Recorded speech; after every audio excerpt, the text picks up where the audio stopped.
It was predicted and talked about for a few days, but now it is revealed.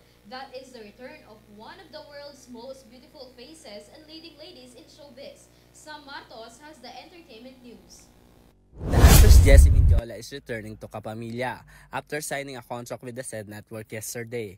The actress admitted that she had accepted that she might never return to showbiz, but she said it was okay because she was happy with her family.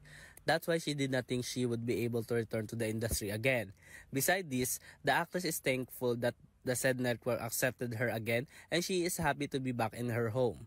Hindi ko na-expect na ganun ka-dami yung nagmamahal sa akin. Grabe, nagiging emotional ako. I'm very grateful talaga.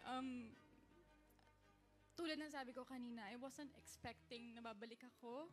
And grabe yung support system ko. My husband, grabe siya. Kagabi pa lang sinasabi ko, I'm super anxious and nervous kasi it's been 5 years since my last, big event and, seeing you guys here.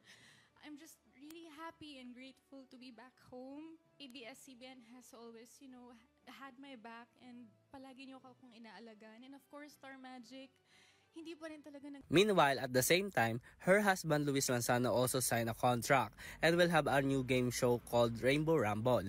This is Sam Martos for EuroTV Showbiz News.